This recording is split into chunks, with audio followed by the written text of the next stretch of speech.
What is up, everyone? What is up? Happy Monday. It is officially the last Monday of 2025.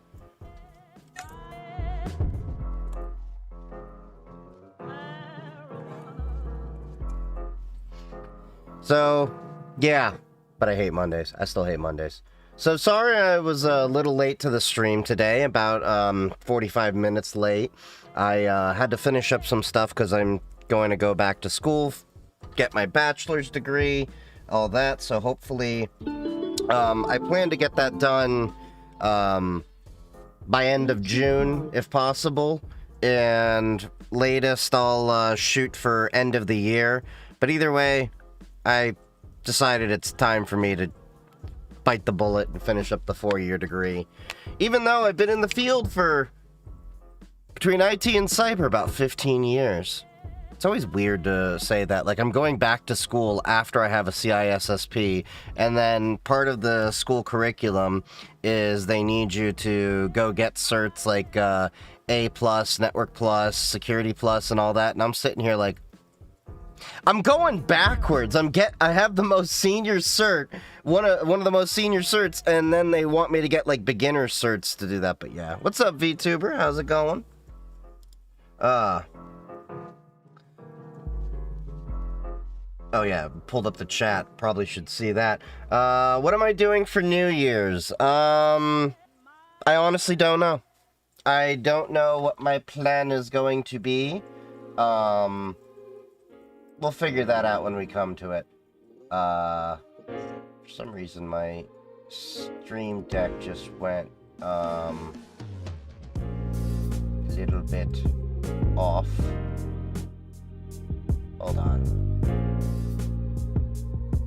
There we go. The screen went off.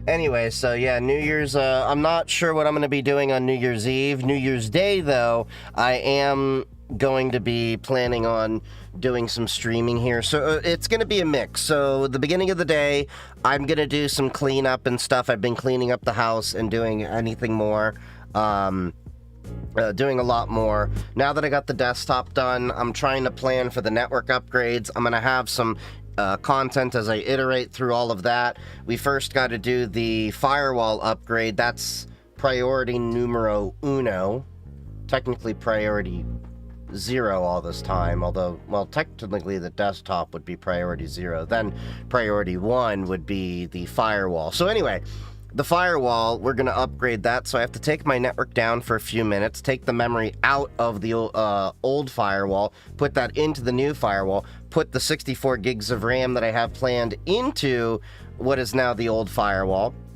because eventually then I have to back up the config, import it to the new device, and then reconfigure it. And the idea is, I'm gonna be, turning the old firewall, as I've said, into the logging server, the SIM server, the Docker server, the automation server. It's gonna be basically the most important server in the whole house that's gonna tie into a lot of the other things. And I have to lock that down quite well. And then we're going to be getting that done. I have to re-architect some of the network, set the traffic management VLAN up, things like that. The end goal, as I said in my Discord last night, is I want to have my home network zero trusted by end of Q1 2026. I'm not going to have a VPN anymore. I'm going to be using Zero Trust Network Access, looking at TwinGate for that right now, running over my own Raspberry Pis, and that will only allow selective access to different VLANs. I will have certificates required for being on the main network, which has access to everything else, even on the phones, things like that. There'll be different VLANs for all the different devices. There'll be a radius server tying in my identity provider. There's going to be a lot going on, but it should be doable in over 3 months to at least get the zero trust portion of it out of the way, because I can always build up the logging and everything else as time goes on. Because the logging is at least it's running on this little guy right here, but it's running before I need to migrate it. And then the interesting thing I'm going to be doing with the logging server is I'm going to be doing what's called a hot warm disk. So the idea is the main OS is going to be on the two 240 gig SSDs that I have over SATA that are still in there. Because I looked at the health of them, they're only like 1% used. Not in terms of storage, I mean in terms of their lifespan of what you can write to an SSD. So I'm like, hell, that's going to become the operating system disks. Just have RAID 1 on that. And then I'm going to put a 1 terabyte NVMe. The 1 terabyte that used to be in this machine, same case, barely been used. I mean, it's like showing like less than 1% utilization of the life being used. So that'll be in there as the hot disk. Then there's the 2 terabyte SATA SSD, a Samsung 870, and that's going to be the warm disk. So the idea is that logs, I'm going to set that up as a tiered storage, so it's going to look as, from my understanding, one partition or one disk, and it's just going to move files as they're needed based on the log age and stuff like that. So the idea is hopefully the first, like, the latest 2 weeks, maybe a whole month, will be on the NVMe, and then anything older will go to the SATA SSD. So that'll be interesting to get into that, and we'll talk about it, because I'm going to have to play with XFS, Bcachefs, ZFS, ButterFS, see what the different ideas are behind there. I don't think ButterFS is really going to do what we need for that. We'll get into that as time goes on. Hey, Chat and Chief, you finally switched to Pop OS. Nice! Let me know what you think of it. I've been using it for a few years, and I think it's great. Also, how you install Linux? I have an AMD HP laptop. If you're on Windows, just get Balena Etcher or Rufus, either one. Go to Ubuntu, download the ISO for the desktop version. I'm presuming you want to use the desktop. Grab yourself a flash drive, and flash it to that. You can also use Ventoy, which this one is obviously set up with because it says that. But long and short, you can do that. And it's the same way you do it for any distributions of Linux. It's no different than if you pretty much get a Windows ISO and you write it to a USB. This is a basic skill you should know. Not by any means, putting anyone down. I'm just saying, if you don't know this, learn this, because this is something you'll do very often in IT and cyber home labbing and things like that, is setting up a flash drive to be a bootable image. So, yeah. Do you think someone should get an iPhone 17 Pro Max? You're talking to a guy that has a basic iPhone 15. Now, the operative there... No, okay, so you said should. I don't really see the point in getting a Pro Max for myself, but that's me. I think iPhones and regular phones as a whole have gotten to the point where even your basic phones, or what we consider basic nowadays, is more than enough for the average person. If it's a size issue, sure. Go for, the larger screen if you have larger hands, things like that. I don't really think that it's one of those arguments of like, you should get that or this model. I say, make sure your iPhone is still able to be covered by Apple Care. I do recommend Apple Care. And then, as long as it's within that warranty lifespan of that 3 years, you should be in pretty good standing. Beyond that, feel free to keep it as long as support lasts, but know that if you have to do any repairs, it's going to be very expensive. Like, I remember when I had my iPhone, what was it, the 12 mini, I think it was I had, the camera went bad on it, and that was like a $200 repair, give or take. And that was the point when I said, F that, I'm getting a new one. And yeah, I miss the mini iPhones.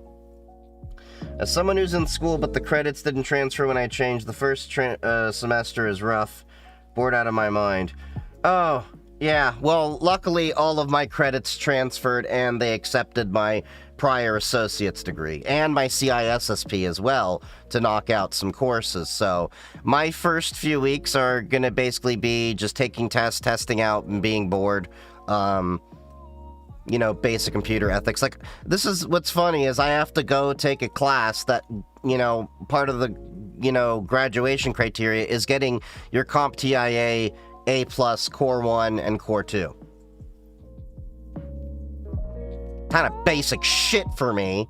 You would think if, like, somebody has a CISSP and walks in and be like, okay, they got this down. But yeah.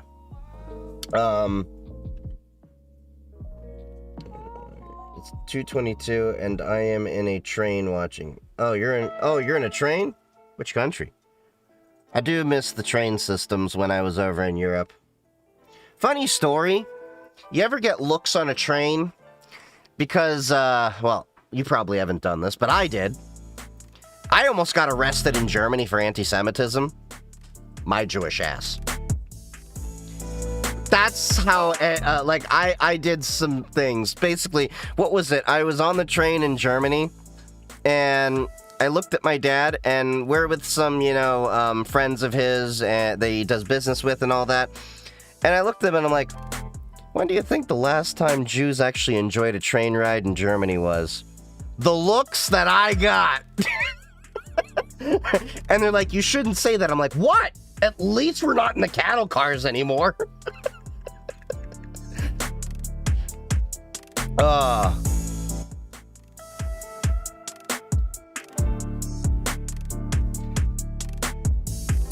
F your Monday, yeah. I got some good eggnog today and 4 12-packs of soda. Watch your sugar on that, bud. Yeah, and the mobile coverage is about as good as the security of the T-app. The SnyQuil sucks. Oh yeah, you're still not feeling good. Damn. Oof. Feel better. You're thinking about getting rid of the firewall. I mean, if you want, you can get rid of it. I use it for an education thing. The average person doesn't need an enterprise firewall or anything like that on their network. Just don't do stupid things. But if you're wanting to get deeper into IT and cybersecurity, understanding networking and understanding how to zero trust your network and all those different aspects of it is definitely worthwhile.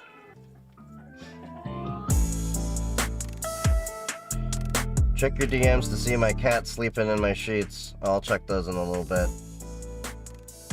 I don't know how to tell us, how to... Size queens have invaded the phone industry. The size queens have already been there. You know, it used to be... Yours Stefan is now chilling in the lab. Thank you for the follow there.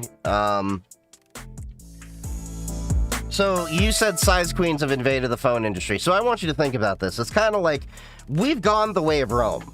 So if you remember, some of you may not be old enough to remember this, but, you know, we were taught in Rome, if you ever look at the statue of David and why his equipment, shall we say, is rather small, was because they saw large equipment as a deformity. So we've kind of gone the way of Rome. I'll explain why I went on to that, you know, analogy in a second. Growing up, it used to be that we wanted our phones smaller and smaller and smaller. Like in Zoolander, he had this tiny little flip phone that was like this big. It was the hilarious thing. Now we've gone the opposite way, where we want phones bigger and bigger and bigger.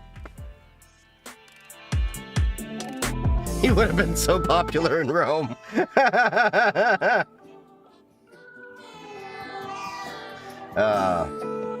Should you install a firewall? I think I talked about that a little bit earlier, but it's not like the matter of like should you install a firewall in a personal network is, I think, more so a matter of, do you want to learn how to do networking at more complex scales? And do you want to be able to have a little bit more power over it? For example, I optimized the shit out of my network so that I can do my streaming. And if y'all remember, I had problems for a while, and if I had just plugged into a regular router, I'd still be having issues as I simulcast to 4 different platforms right now. Well, I eventually figured out, okay, I had to optimize Suricata, put it in line over here. Then I had to do QoS as well. I didn't do it, and this isn't in particular order. But there was QoS I had to set up. There was traffic shaping I had to set up. There was Codel limiters that I had to set up. And now, all things considered, my stream quality is pretty good. Although, knowing that, I probably just jinxed it because the tech gods will laugh at me. But, yeah. If you want to install one for a personal home, that's more of a, call on you, because it is a little bit of an investment in terms of time, money, and, of course, opportunity expense. But the skills you can learn from that are very, very valuable. Now, if you're in a business, there's no ifs, ands, or buts about it. Even at a small business, you should have a firewall. No ifs, ands, or buts about it. You should. Not saying you need, some super amazing enterprise-y firewall. Just as you can get, a little basic netgate, little baby netgate. Works more than fine. You can get a small little WatchGuard, small little Sophos. You don't even need to go to the full, Palo Altos and all that. Just something. But yeah. See if the train is GFCI or RD or GFCI. Watching from St. Lucia. Where's St. Lucia? I have to look that up. We moved up to business class. In reference to my train comment earlier. You should have saw the coffee I drank at work today. The soda is just a mix with drinks. Oof. See, I mostly just do French press coffee when I do make my own coffee, unless I'm at work. Then we have one of those restaurant quality, what do you call them? Drip coffee or whatever the hell it is, the pour over. You make a giant carafe basically of it, so multiple people can drink coffee. That's normally what I do. They do have one of those machines as well that you can, press the button and it can make coffee blends for you, but I don't care for that one nearly as much. I am a lot better. My fever is somewhat gone, and the throat pain I still have, running nose, and coughing. Oof. Quick and fast recovery, my dude. Would have been so popular now. Yes, you want to. Okay, then, yeah, if you want to actually learn more about networking, pfSense Firewall is definitely the way to go. Some people will also recommend OpenSense. 6 half a dozen the other. You're going to end up with the same goal if you're going to learn the concepts. Now, a lot of people are going to say, no, you should learn on this, vendor or that vendor. What you should focus on is the core concepts. Because once you understand the concepts, IDS, IPS, whitelisting, blacklisting, traffic shaping, VLANs, failover networks, all these kind of things, you can adapt that to any other vendor. The reason why I like pfSense/OpenSense is because they don't paywall and gatekeep features that you have to pay more money for, like you do in WatchGuards. I don't know if Sophos is guilty of this anymore because I haven't used Sophos in a few years, but I used to deploy them. And I mean, the Unifies are okay, but I find they're really limited in the capabilities that they have at the gateway. Just stick to Cisco, all others suck. No. A lot of companies are actually moving away from Cisco. Cisco, you want to talk about effed. Try looking at the Cisco licensing for the SKUs and everything like that. It makes no sense. It makes Microsoft licensing look sane. And that's saying a lot if you work in IT. The only thing I would use a firewall for is block spyware, trackers, ads, and malware. I mean, yeah, you can do that at the network level. But you'll still want host-level protections as well. I mean, in cybersecurity, it's not really like there's silver bullets. It's more like you have layers. You got one of those, and I ordered from Duncan and basically made a big kick in the ass. God damn. Juniper is also good. I hear that. I just haven't played with them. Can I turn my old router to pfSense? Not really. So if you're talking about one of the off-the-shelf routers, you can't really do that. The most you maybe can do is like DWRT, OpenWRT, Merlin firmware on some of them. But if you're talking about a full proper firewall, you need a proper computer. And you're going to need an additional network interface card. Like, I actually have my old firewall out here. I can show you.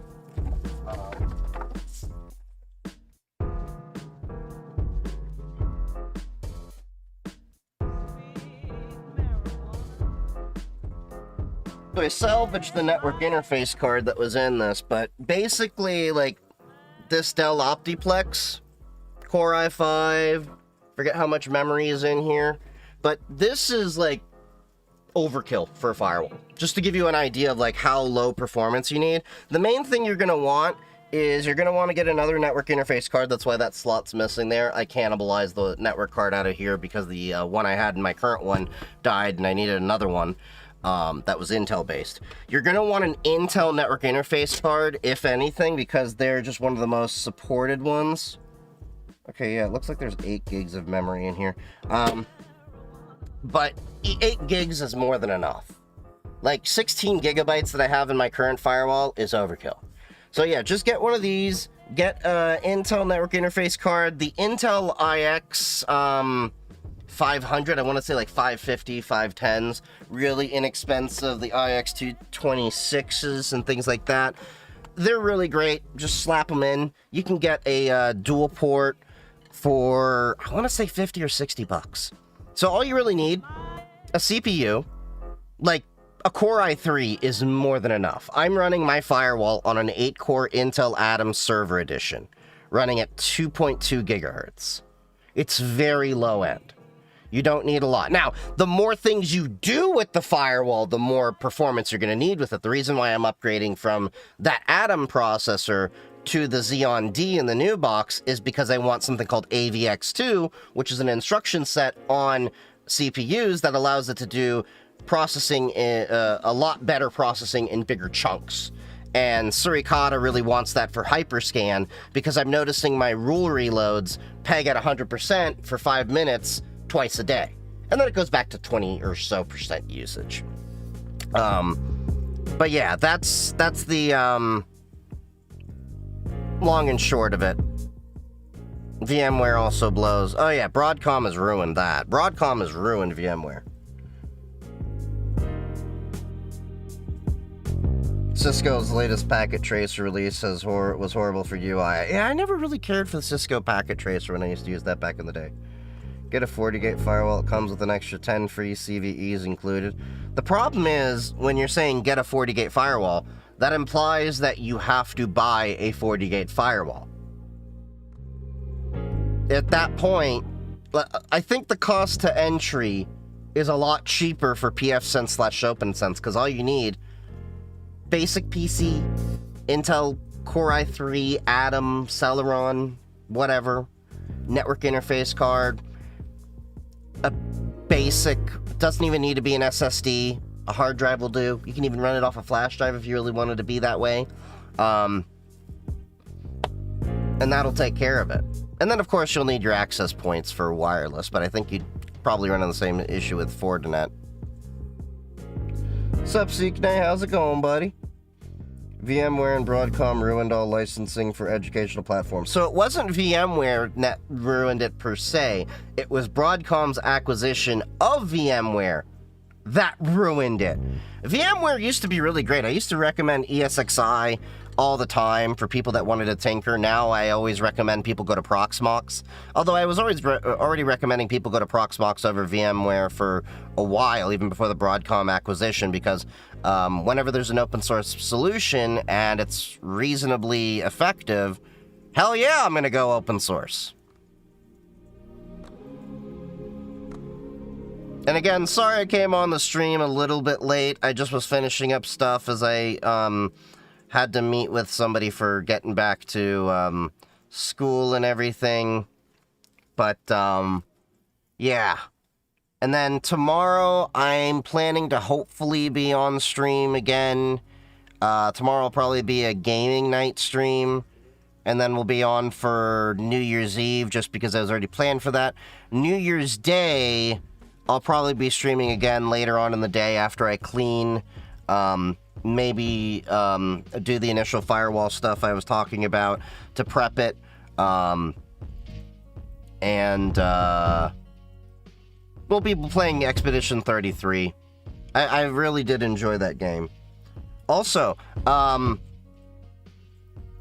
don't know if I mentioned this, but when I upgraded the NVMe in this desktop over here, I realized when I rebuilt the PC and I repasted it, I put the CPU fan on backwards, because what I did was I had the CPU fan clipped onto the heatsink, and with the Noxuas you can do it one way or the other.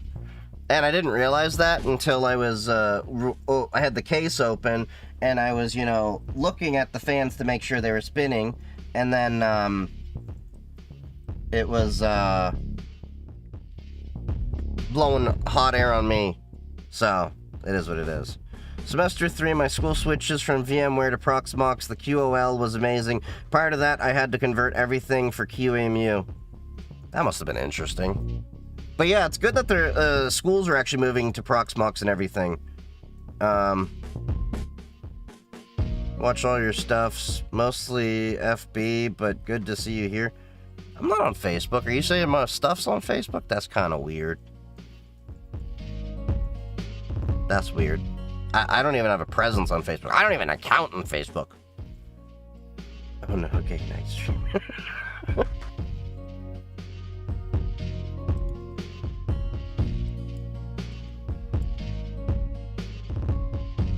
I didn't even Facebook still existed. I forget Facebook exists too until I see some boomers or something using it. And I'm like, oh right, there is that platform. The interesting thing was I was in a Discord server the other day, and somebody actually jumped in and was like, hey, how do I improve my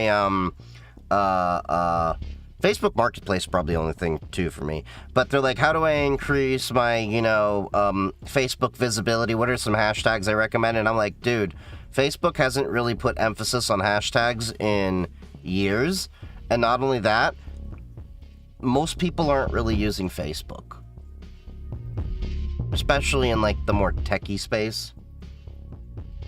What's your fave dark website? Probably Dread.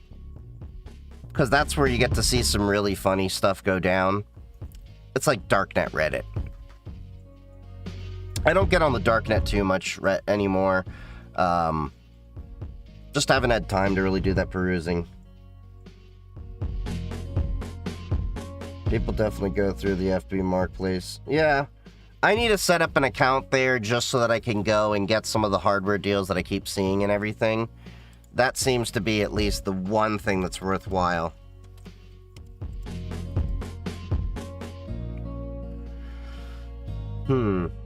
Is this that? I'm still available. Do you have a tutorial for how to set up Grafana with pfSense? More or less, I kind of do. I'm still working on something, but if you go to my GitHub, here, I'll show you. I have some resources specifically for this on GitHub. There's a repo I have called pfSense SimStack. Okay, this is my own repo over here. I have a lot of resources in here. So I've actually made Grafana dashboards and stuff like that. Even my own custom Suricata Suricata Eve JSON forwarder stack. That's actually the architecture of how it looks. But for the basic stuff, if you go to the plugins here, this was from another project that I found that wasn't really being maintained much anymore. There is these plugins for Telegraph to send over the temperature, unbound information, and all that other stuff. And that is what you'll need to set up for this main big boy dashboard over here. And then the dashboards I actually use are pretty much over here. So, yeah, you just download those JSONs, import them, connect it to your stuff, and you're good to go. What's your take on the React.js exploit? Another day, another React exploit. That's my take on it. I forgot, which one was this one now? Is everyone on Earth compromised now? If you're on the internet, you're compromised. If you're on the internet, you're vulnerable. Plain simple. But, update your stuff. I mean, here's the thing. If you have a proper WAF, a web application firewall, that should be able to catch people trying to do those kind of exploits. That is, presuming you set up everything properly. I'm thinking of the right exploit. I'm trying to see, what was the latest one? Oh, React to Shell. That one. Okay, I was trying to remember, what was this one everyone was worried about?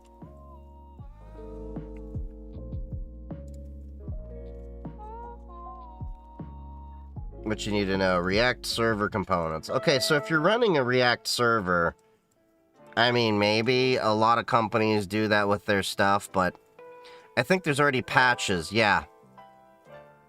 So there's already patches for it, so basically just upgrade to it, and you should be fine. But then again, this goes back to what I've been saying regularly, which is the majority of vulnerabilities just come down to patching your systems. A lot of it is even, you know, I mean, a good part of it is, of course, architecture. You need to make sure everything's architected right. But you should be patching your systems. And you should have a good program set up to be doing that at a regular pace. And then when you do run into these KEVs, known exploited vulnerabilities, you have a stop the presses moment and you do the patching. That's how we do it where I work.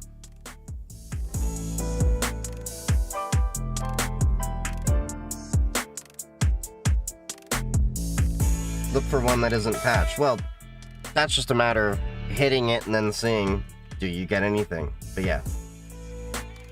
How to patch system if system patch wipes out entire computer. Windows 11. Oh. Well, I'd say that that's actually a feature and a performance improvement by getting rid of Windows. Of course, you'll have no operating system in many cases, but I digress. But yeah, the other thing is that a lot of companies, they don't actually do active testing and patching like they should. There's a lot of companies out there that treat cybersecurity as an investment, as a expense rather than an investment. And you should be looking at it as an expense. But then there's also this, in many companies, adversarial relationship between cybersecurity and the rest of the department, because many times they look at us as we're the ones stopping them from doing their job. And my argument is, if you just dev shit properly, I wouldn't be all up in your grill. Like, seriously, I will never forget one of the incidents that sticks out in my mind the loudest, because I have never seen a simultaneous no from several departments. You had the system administrator, the database administrator, the security architect, and me as a security engineer working with this one developer that couldn't access a database. I want to say it was an Oracle, maybe a SQL. That doesn't really matter to the case. Anyway, they couldn't connect to it, and they were blaming Zscaler for it. And we're like, I don't think this is a Zscaler issue. And then we dug into it, and they didn't have their profile set up right for connecting. And they're like, well, it's saying, you know, I need this. They couldn't tell the difference between a hash and a cipher. And, you know, they're like, well, it's saying, you know, can I disable this SHA-256 requirement so that I can do that? I'm like, that's a hash. That's not a cipher. And then ultimately it came down to, we found out they didn't have encryption set up for the connections they were trying to initiate, which is why the server was rejecting it, because for compliance reasons, we require encrypted connections. It's pretty baseline these days.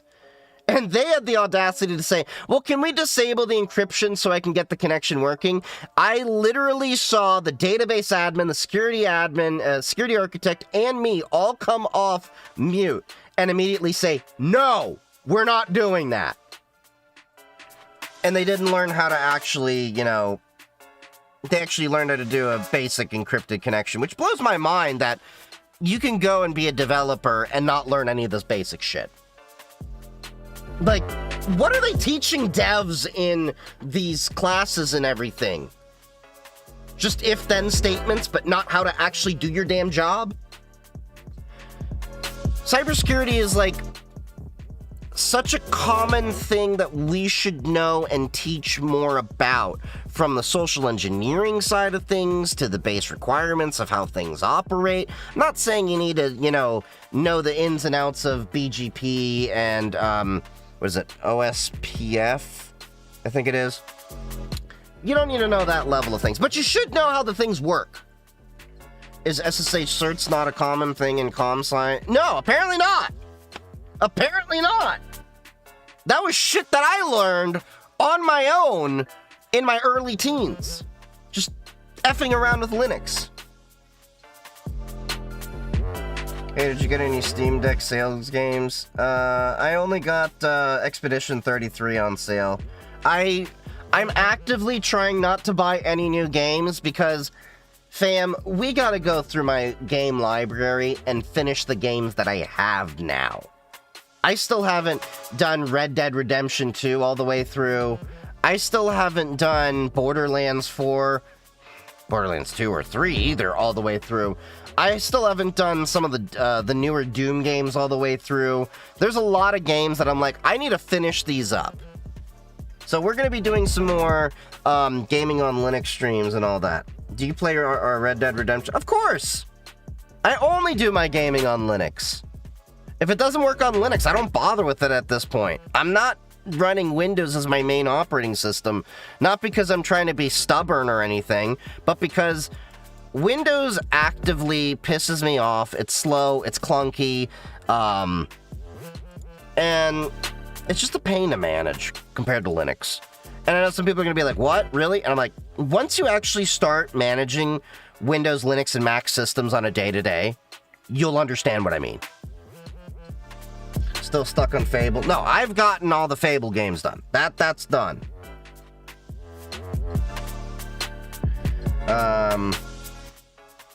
My computer teacher still uses MS Access. Good God! MS Access needs to be killed with fire. Just saying. For college website. Only a few years ago they moved to MySQL. Good God. There's some people in the company that I work for that still have an Access database, and yeah, apparently it's like running some company critical stuff for a big enterprise, and it's been this whole big deal about moving it away. Yeah, I don't understand it.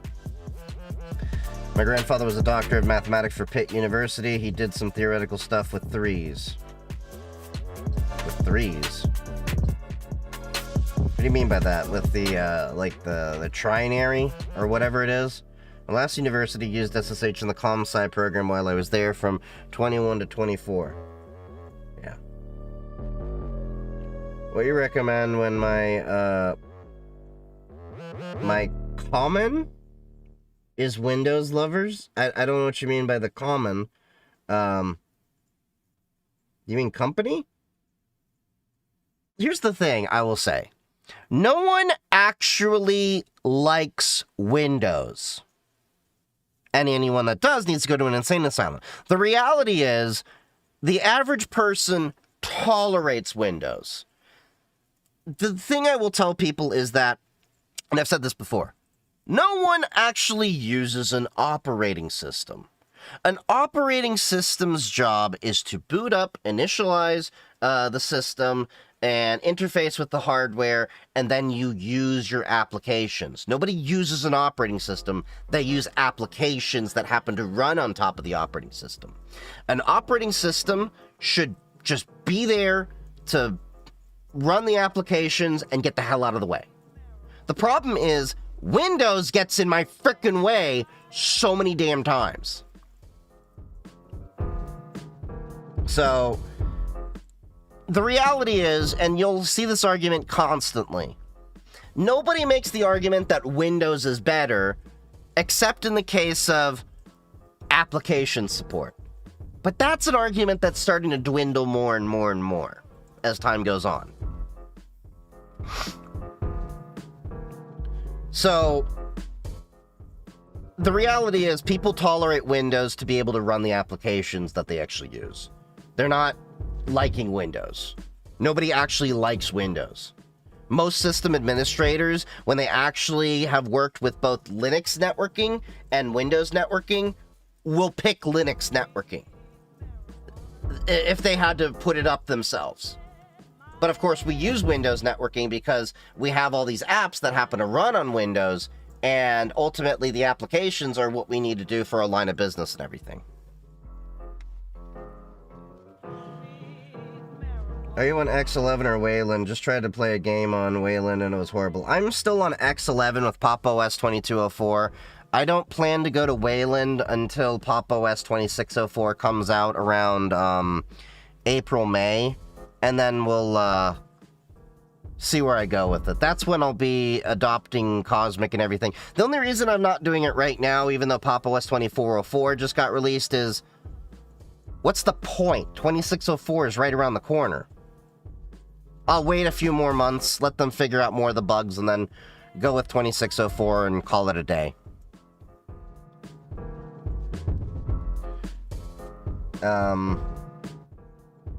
The average person cannot tell the difference between an app and website running as an app. This is true. That's also why I tell people that most people, they'd be happy with the Chromebook. The reality is the average everyday person, a Chromebook would suit them fine. Look around at your family, look around at, you know, the majority of people you know, and tell me differently.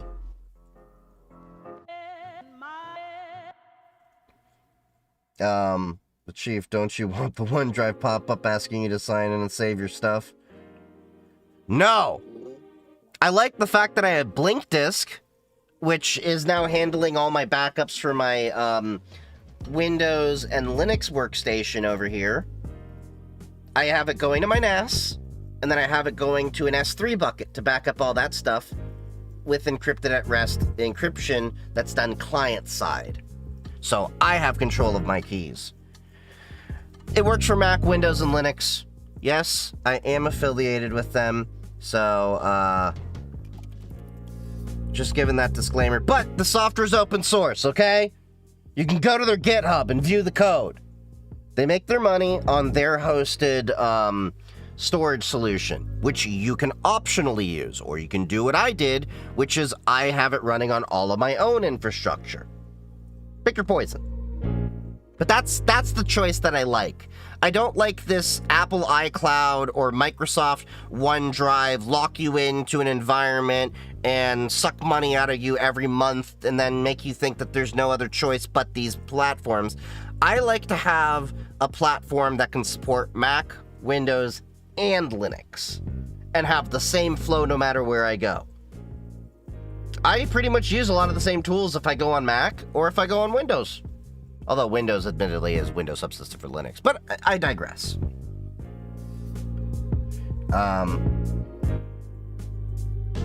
No GUI, just Drupal. We should make everyone use Drupal command line. Say company on Mac. Okay. Love my Chromebook, goes to Starbucks with me. Yeah, Chromebooks are pretty good. Unix? I mean, I haven't used straight Unix in years. Yeah. Anyway, let's get through some of the videos that we had my mods and I look at to review on stream. Even though this will be kind of a shorter stream tonight, let's at least get some videos done. That way I feel like I've at least stuck to my stream schedule a little bit. And then we'll do some more gaming on Linux tomorrow night. Or what I may do is I may do another night of review on stream stuff tomorrow night, and then do the gaming New Year's Eve so we can have a longer, you know, New Year's Eve sesh, but I'll figure it out. Alright. Where were we? We had... Okay. So one of my mods put this up. I'm gonna go to the top right because they end up often doing that. What the? Hold on. Let me check what went on there because it was working last night.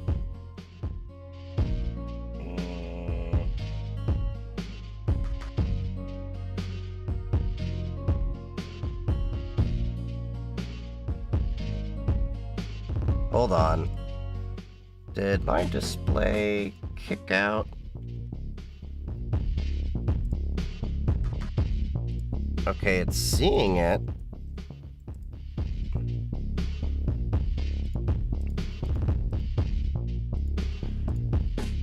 Ah! I see what happened. Hold on.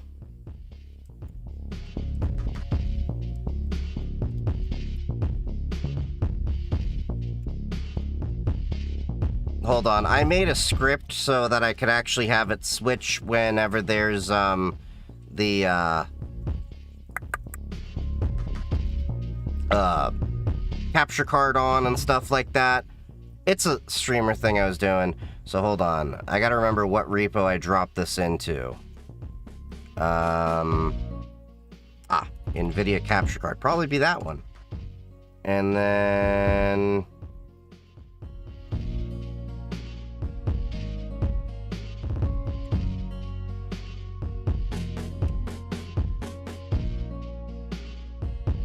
Okay, so hold on.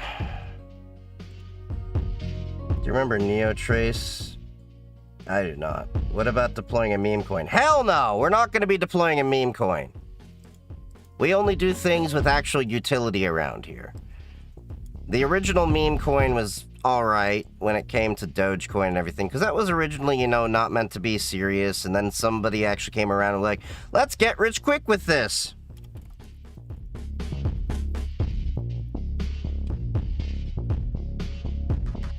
Okay, so hold on.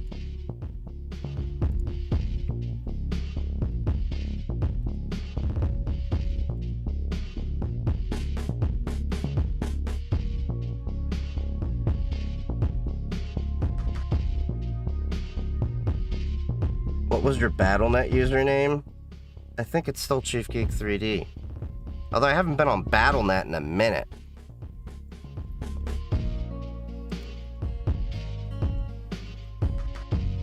Hey, there we go. Give it a second. I had to remember how to actually run my own damn script because I set this to be automated. So the idea is that this little script runs to monitor when it detects the stream PC is on, because otherwise it messes with my monitor layout, and I wanted something that automatically handled it, but didn't seem to handle it that time. Normally it's supposed to have a watchdog to keep it alive. Anyway.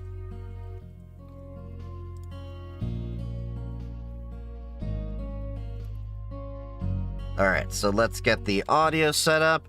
Now, just to be clear, these are streamer-specific issues, okay? These aren't things that any of you are going to have to deal with. This is because I wanted to be extra and have a 2-PC streaming setup. Okay? I overcomplicated this myself. Alright, so...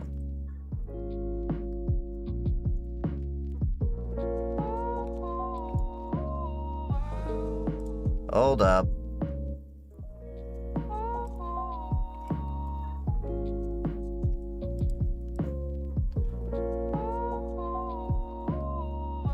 Which one was it?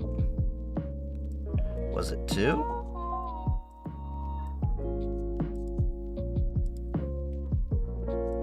Nope. Front. There we go. Sometimes it just needs to be woken up. There we go. Okay, cool. Welcome to Streamer Issues. He sucks 5s and shells and had about 5,000 WoW bots. Yeah, those were the days. If you're an Okay, so this video right here is Brody Robertson. We've seen a lot of his videos. RIP, perfectly fine NVIDIA GPUs and Arch Linux. Uh-oh! Are Arch users gonna have to go touch grass? I'm sorry, but you know Arch users are just kind of the meme of the Linux community. So let's see, what did they do? Linux user, you have an NVIDIA card, and you did a system update in the last couple of days. You probably already know what this video is. If you... No, I don't, because I go touch grass. I use Pop! OS with my NVIDIA card. I'm over here just, you know, pinky out. haven't done an update yet, or maybe you're thinking about building a new system that has an NVIDIA card and is running Arch Linux, I'm not! well, there's some fun you've got to keep in mind. So, the latest update caused some, problems, we will say. And this is primarily the fault of NVIDIA. Don't get me wrong, NVIDIA is the one that chose to make this happen. However, Arch Linux are the ones who chose to handle it the way they did. A few days back, this was sent to me. Update package 590.48.01-1. This is an update to the NVIDIA drivers, and at the time, I didn't really think much of it, I didn't read it. In retrospect though, I probably should have, not because I have an NVIDIA card, but because a lot of you guys do, and yeah, as I said, it has caused some issues. So, Arch Linux updated the NVIDIA drivers to 590, and normally, this wouldn't be that big of a deal. In fact, normally, this would just be a good thing. Curious, do I have 590 drivers? I know Arch is usually a little bit, quicker.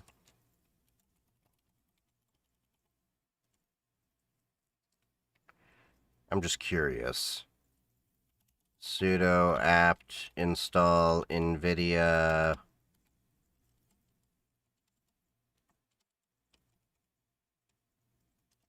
Oh, come on.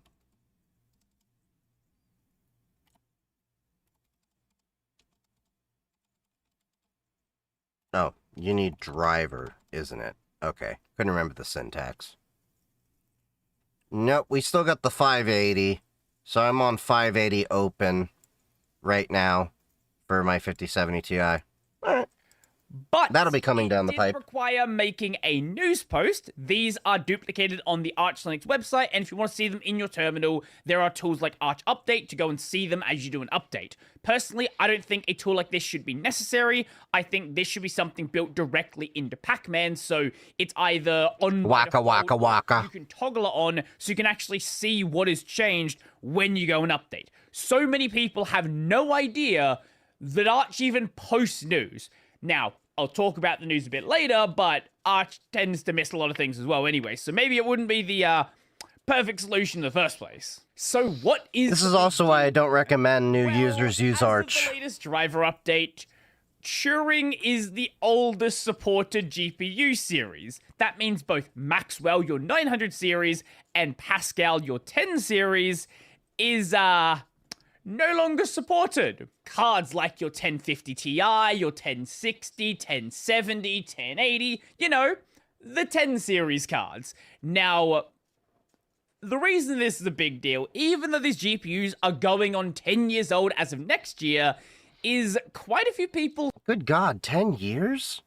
I mean, the 1080 is still a good card, don't get me wrong, but 10 years is...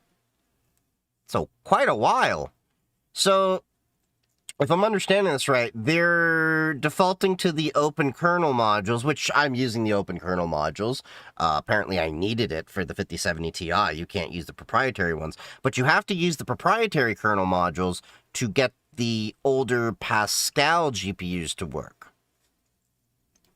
Still happen to have these. Here is the Steam hardware survey. Let's search 1050 Ti, 1.38%. Okay. 60, 1.8%. 1070, 0.76. 1070 Ti is not anywhere near as many. It's about 1% total for the 5070. 0.49%. These are not massive numbers, but if you were to put them all together... so give or take about 3%. Like 8, 9, 10% of people, at least according to Steam Hardware Survey, have one of these GPUs. And a big part of the reason why is that was the last time that GPUs were actually kind of affordable, because following that is when you started to get the ray tracing stuff. Now, there was the 1600 series, and 1600 is Turing, so those are still supported. I have a 1660 Super in my TTS box that I'm working on building. Well, it's already built. I just gotta get the automation workflow going into it. It's a nice GPU. I used to use it in the stream box over here till I needed the RTX features from the 3050 to do some video and audio cleanup stuff, and now I use a 5050 because I'm preparing for AV1 encoding as that gets more support. But the main stuff, the RTX cards, which are the only cards now, when ray tracing became a thing, then we started getting prices to match. Not only that, shortly after we had the crypto boom, which, well, we all know what that did to hardware prices. And then we had the AI boom, which hasn't directly affected GPUs just yet, but is affecting memory, and very shortly is going to cause a lot of damage there. Yeah. And just as we were starting to see prices kind of recover, it's gonna get really bad again. So there is quite a few people that are still holding onto these older GPUs. Now, with this change, it's kind of two changes in one. There's a change for the older cards that are no longer supported, and also a change for the Turing or later cards. So the NVIDIA package is being replaced with NVIDIA-Open, NVIDIA-DKMS with NVIDIA-Open-DKMS, and NVIDIA-LTS with NVIDIA-LTS-Open. You could have just said with all the open branches. Weird, inconsistent naming, but it is what it is. If you have a Turing or later card, that is 16 and 20 series or later, when you update, you're going to be prompted to replace the package with the new package. Say yes. Say that you want to replace the package, and everything should just be working. There shouldn't be any concerns with the still supported cards. Now, if you say no, well, that's your fault, and you shouldn't have said no. But there is... Should have RTFM. Also, interesting, I was looking at the Steam hardware survey while he was talking. The most popular video card at 4.22% is a 4060 laptop. That's kind of interesting. With 8 gigabytes of VRAM being the average, most people are gaming at 1080p as well. That's kind of interesting to me. Anyway. Moving on. Wait, system RAM is 16 gigabytes on almost 41% of computers? Good God. 32 is the next big chunk with 64. So I'm here. Interesting. Wise pan cams now have RTS PS support? Oh. I haven't used Wise cams in a minute. I set them up at an ex-girlfriend's house, if I think that's the one I'm talking about. I think, if that's the one I'm actually thinking about. I set that up in her house to monitor her dogs while she was away. Confusion about what NVIDIA... If you're only gaming, 16 is enough. That's starting to change, though. Open source NVIDIA drivers, those being the Novo drivers. What it actually means, and ignore the GitHub warning, I'll deal with it later. Did he call them Novo? It's Nuvo. Is the open GPU kernel modules. You might have heard about these... Into NVR, personal cloud storage now. Oh, nice. Now, this is the one part of the NVIDIA driver stack that is actually open. These are the modules that get loaded into the kernel. The user space driver itself, the actual, NVIDIA driver that you interact with... Americans can't speak French. The dude's from the UK! I think. Or am I just a moron here? I don't know. He hasn't struck me as, kind of the American dude. I just want to check this out.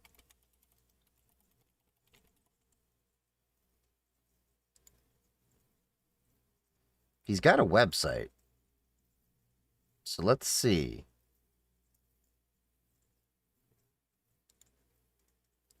Nope. University at the, he's 4th year software engineering student at the University of South Australia, according to his GitHub. So I was right. He's not American. Okay. That part is still, that's still proprietary. But at least the kernel modules, which are not actually part of the kernel, that's why there's an additional package for it.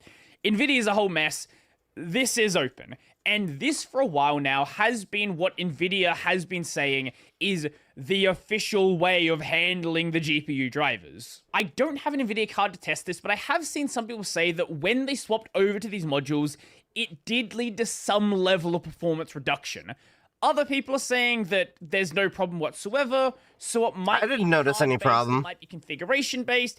It might be users who have some weird, skewed testing methodology or don't even realize what they're running, so I can't really say one way or another whether it's going to be a perfectly clean migration, but this is the only thing that NVIDIA is supporting going forward, so even if it's not clean, you don't really have a choice anymore. But for these older cards that are no longer supported, if you just go and do a system update and just leave it as is, you basically have a broken NVIDIA driver because the driver no longer supports your GPU, and obviously you're going to have no GPU kind of problems. It's going to render at a weird resolution if you even get your desktop working. What's going to end up happening is you're just going to have, like, I don't think the desktop's even going to render properly, or it may be, like, weird resolution. No, it's probably... I don't know if it'd fall back to Nouveau in that case. Anyway. There is a migration plan. I wouldn't call it a strategy, more like a guideline, a guidepost, a lighthouse in the distance. What you need to do is remove the NVIDIA package, the NVIDIA LTS package, and the NVIDIA DKMS package, and then install the legacy branch NVIDIA-580XX-DKMS from the AUR. So now if you have a 10 series or older GPU, you have to use the AUR or get in the packages some other way to have a working properly GPU. No, this is not a joke. Yes, this is 100% serious. If you want to keep using Arch Linux with the NVIDIA card, you're gonna be using the AUR from now on. Have fun with that. But the migration isn't actually this simple. There is... So for those of you that are not aware, it's the Arch user repository. So that's pretty much, as I recall, a community-maintained repository. Community maintained. So as to suppose, like, System 76, that, you know, oversees their repos for the software that gets into there, which they're also piggybacking on Ubuntu, which is Canonical's, where Canonical has their own QA process, System 76 has their own QA process, so you have a company backing it to verify that it's all, you know, fine and dandy. Arch is relying on the community. So, you can have some interesting issues there. I'm not saying it's bad, but, yeah. To it that is not actually being said here. If you have an NVIDIA card, you're very likely someone who plays some games. And people noticed that you couldn't install Steam any longer, and that's because Steam has a certain dependency, lib32-vulkan-driver. Normally, this would be provided by the lib32-nvidia-utils. This package is reliant on the main NVIDIA packages. Oh no! NVIDIA packages that you no longer have installed on your system and can no longer use because they no longer support your GPU. So basically, if you have older GPUs, then you have to use something other than Arch. I don't use Arch. I touch grass. What distro are you on right now? I'm on Pop! OS Linux.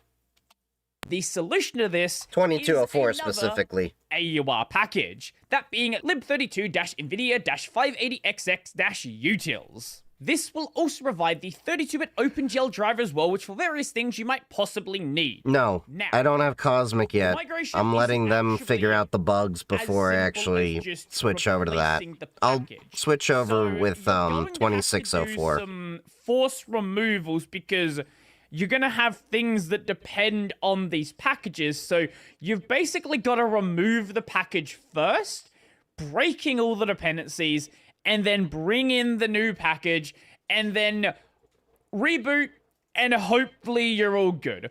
Also, make sure that you have Linux headers installed or the headers for your specific kernel, because if you don't and you try to install this first, it's also gonna break. Also, if you search NVIDIA-580XX, there are going to be some other packages that replace various other things which now no longer work with. Right, I've tried Cosmic in a VM, just like you. I played with it a little bit. It's great. I like the direction they're going with it, but it's not for me yet either. There's still some things they need to polish and improve, but given the fact that it's a whole new desktop environment, from scratch, I think it's a solid effort. GPU, which were working about, I have a watch, but about 4 days ago. All of these, you're going to notice, are being maintained by the same person. Also, all of these, again, are on the AUR, so have fun with the AUR, but all of these being maintained by the same person, Venturio. This is someone from the CashOS project, and basically they are the only reason that these GPUs are not collapsing around Arch Linux. So a Good big God. thank you to the CashOS project for doing this migration, for doing this maintenance, and making sure that your GPUs actually still work. As I said earlier, the ultimate fault here lies with NVIDIA. They have chosen to no longer support Pascal GPUs. And with NVIDIA being in complete control of what is and is not supported by their driver stack because the user space driver is proprietary, take your complaints to them, right? There is nothing that Arch Linux could do without making a whole new driver, without working on the Novo project, something like that, that would... Nouveau! Not Novo! Nouveau! keep the NVIDIA driver actually working with the driver updates. Sorry, that With really that irks being me. said, Arch Linux does have... Just as much as, you know, seeing that there's this tea bag over here, inside his teapot, I think that is, and it's just sitting there in camera. I don't know why, but it's bothering me. blame for how they chose to handle the problem. This was not an issue that was just suddenly discovered. It was known during the 590 beta that 10 and 900 series GPUs were going to be dropped. To be fair, 10 years... 3rd of December. 10 years is a pretty good lifespan for a GPU. Whatever. This is a problem that could have been announced earlier so users knew it was coming. Very easily, someone in the Arch team could have said, okay, we are going to do a pre-announcement in, let's say, a week. In 2 weeks, we will be dropping support for these older cards. Keep that in mind. We'll post an update on the migration when it happens, but understand that this is happening. Instead, the way they went with it is when they pushed the update, then they pushed the news post. And honestly, God. considering how rarely breaking changes actually get posted to the Arch newsfeed, this is actually a rare exception. Very rarely do they actually make 2 posts in 1 month. Okay, so more or less, it's just Arch users back themselves into a corner doing the things that they do because NVIDIA does the things that they do. Okay. This is why I tell people, you know, you can touch grass or you can use Arch Linux. I know it's winter and there's not much grass, but I'd rather touch it with my toes than deal with Arch problems like that. I know it wouldn't apply to me because I have a 5070 Ti. I'd be fine with it, but it's still one of those tiny things in the grander scheme of having to deal with an Arch-based system. Wait a second, let me hypothesize. I can't time it just right. I need a mechanism to synchronize my reflexes to the snake's head. No! Looks like you're out of lives. What? Burn him! Tap Really? from You can't use a Was that just an ad for a game? Good God! That was a very long thing. Just get to the point. What's up, Mr. Nemo? Alright, we have this video right now. So, for those of you not aware, the honey extension, that was all the rage a few years ago. Or was it a year or so? I don't know. It feels like forever. It was an extension that many people installed to get themselves coupons for deals all the time. Well, there was a lot of controversy around the honey extension.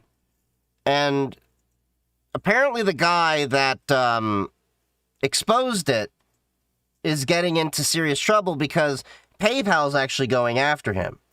Now, I did watch the original Honey Exposed video. Well, I'll have to put it on the list for me to watch later. There's 2 parts to it now. But it was really interesting how effed and unethical it was. Where they were... So when you use a coupon code that Honey didn't have awareness of, it would automatically upload that to their database. And not all the stores were opting into using Honey. They basically did the Yelp thing of, oh, well, you want us to remove your site from our database, then you need to partner with us so that you can, you know, choose to not be associated with this. And then there was also cases of, like, people using employee codes to get discounts. You know, that's common with a lot of businesses. You know, they give you a special code as an employee that you and only you should be able to use as an employee so that you can get a discount. And they would actually put that into the Honey database, and store owners actually lost money because of this. Like, thousands of dollars, and there's class action sales. Can you ask a question? Didn't you just ask that? That is a question. So, no, you don't have to ask. Just ask. How many people even use Yelp anymore nowadays? I don't know, but I generally, whenever I see a website saying, you know, like Yelp reviews, I skip over it entirely. What's the best Linux distro for gaming? Okay, as I've said multiple times, and I need to make a video about this. That is the wrong question. The right question is, what is the best Linux distribution for my workflow? Let me explain. No matter what Linux distribution you're using, you're pretty much using the same kernel, the same drivers, the same applications. The only difference that a distribution has is the package manager, the desktop environment, the pre-installed software, and maybe the file system organization. That's it. It doesn't matter whether you use Fedora, Bazite, Catchy, Pop! OS like I'm using, whatever. Just find one that is suitable to the way you want to use your computer. That's all it comes down to. Don't you have to stop being in the mindset of what's the best Linux for X reason. Except for certain edge cases, like ethical hacking, hardened Linuxes like Cubes OS. Those aside, oh, you want to securely connect to Darknet, Unix. Those aside, those are edge cases. It doesn't matter what you use. Your gaming experience will be the same on any Linux distribution. Because again, same software, same kernel, same drivers. So across the board, don't worry about it. Just play around with different Linux distributions, find the one that you like, that you jive with, and enjoy. That's the only thing that you should really worry about. Not too long ago in stream, we slightly discussed how Pop 2204 and 2404 are so different, and some of us like it while others don't. Yeah, Like, I still use Pop! OS 2204 because I still want to use the GNOME and X11 side of things. But when Pop! OS 2604 comes around, I'm probably going to upgrade to that and then just roll with the punches. I use Pop! OS in this house. But yeah, so I'm not by any means hating on you. It is definitely a question that gets asked a lot of times, but don't stress yourself out about what's the best for X. Worry about what's the best distribution for me and my workflow. So go out, play with a bunch of them. Go install Linux Mint, go install plain Ubuntu, go install Ubuntu, go install Pop! OS like I use, Bazite, Catchy, all that. Go play. Enjoy the freedom of choice that you have in the Linux community that you never had with Windows to make the computer as you see it. And one other piece of advice I'll give you, don't try to remake the Windows experience in Linux, because you're going to realize after you start giving a fair shake to the other desktop environments just how bad the user interface and user experience was of Windows and their desktop environment for how they had it set up. It's going to take some adjustment period, but eventually you're going to get so comfortable with it where you're going to look back at Windows and be like, God, this is slow and clunky and disorganized. And then you only maybe use Windows for a couple of applications, like my Windows 11 over here. It sits idle most of the time. But yeah, happy hacking. And if you do find a distribution you like, let us know. Megalag, the guy who made the video exposing the honey coupon. So yeah, this video. Getting actively silenced by PayPal, and they're not letting him upload videos on Patreon and possibly YouTube as well. For those of you... Wait, they're stopping him on Patreon? Really? That's so effed. As I had Catchy OS installed and configured secure boot keys. How do I remove the secure boot keys? Well, disabling secure boot is in the BIOS. And I don't really use secure boot, so I think the keys are actually stored in the UEFI. I don't know. Officially, it's been more than a year now. On December 21st, 2024, a YouTuber named... I could be wrong on that. I don't use secure boot, though. Coupon app, and he basically exposed them for being a scam. He shows that they were sniping affiliate commissions away from the YouTubers that they were working with, and it is one of the shadiest tools out there. He showed a ton of evidence. He essentially proved his point that Honey is extremely shady, and after he made the video, he essentially disappeared off of YouTube. He hasn't uploaded in a year. He made a post like a month after his video, just basically stating like, oh, you know, sorry for the delay. Part 2 is meant to come out weeks ago. There's a lot going on behind the scenes. Jeez, 10 months ago? Right now. He's happy about the results of it, and you know, there's a bunch of lawsuits going on, and he's doing the best that he can. And then only just now, like 10 hours ago as I'm recording this video, but yesterday for you guys watching the video now, over the past year, Megalag obtained what he considered to be a damning amount of evidence against Honey. In his next few videos, he will be making some serious allegations. Therefore, he asks that you review the evidence carefully and come to your own conclusions. One of the reasons for the long delay is that he discovered a hidden system within Honey's code that he believes has enabled affiliate fraud on a scale likely not seen before. This will be covered in my third video. The Honey Scam Part 2 is live now for early access on Patreon. He puts the Patreon link over here. He said the video goes live on YouTube 1 p.m. PT. Yeah, so I did actually see the Part 2 video. Vampire, if you're on, add that to the list. The guy is... That's Deep Humor. Megalag. Megalag has a Part 2, and then there's a Part 3. I haven't seen Part 3. For popcorn ready. Well, as of recording this video right now, it is 2:51 p.m. PST right now. If you go over to Megalag's Patreon right now, you will not find the video. Instead, you will find a note saying PayPal has taken down my video. Now, this is a post that you have to pay for, but a subscriber of mine has sent me the screenshot. So basically he said, hey everybody, PayPal has contacted Patreon directly to have my video taken down. Good God! There's nothing I can do about this immediately. Incredibly sorry about this. I obviously disagree with this action. Please bear with me. The people behind Honey are going ahead and silencing Megalag from making videos about the situation. The early access video that he uploaded on Patreon is... This is why I'm not a big fan of PayPal.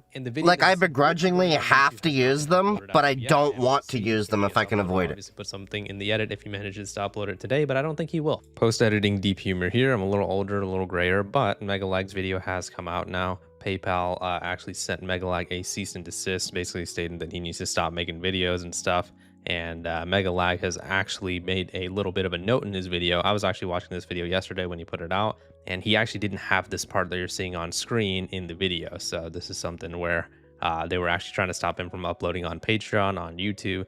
And, you know, the rest of the video of mine that you're about to watch was... That's really F to try to F him over like but I that. still want to upload this video because a lot of the points that I still made are relevant to the situation, because as you can see from Megalag's note, PayPal is actively trying to silence him. This is one YouTuber versus $1 billion corporation. He really needs our help. He really needs the YouTube Forgot to put captions on. And not let PayPal bully him from speaking out against him. I think he is actively being silenced by PayPal right now, even on YouTube. So this has gotten to a pretty big scale right now, where a giant organization like PayPal is like, you know what, buddy, you exposed us, you showed that we're shady, and now we're gonna go ahead and silence you. So this is a really big deal, and honestly, it is a little bit worrying even for myself to make a video talking about this, because obviously Megalag is just getting silenced right now by PayPal for making a video talking about it, and now I'm making a video talking about how shitty PayPal is for doing this, right? So they might try to silence me as well. They might try to take down this video as well. So please be sure to leave a like on the video, a comment, subscribe. Make sure we can keep this video going in the algorithm. Yeah, I remember a lot of creators were hating on Honey when this news came out. Are the best way to communicate with your audience on YouTube, and he hasn't even made a post on YouTube yet stating that, oh, like, I can't upload this video on YouTube right now, I'm being silenced or whatever. So it seems like PayPal has some sort of iron grip on him right now, where they're just not letting him do anything.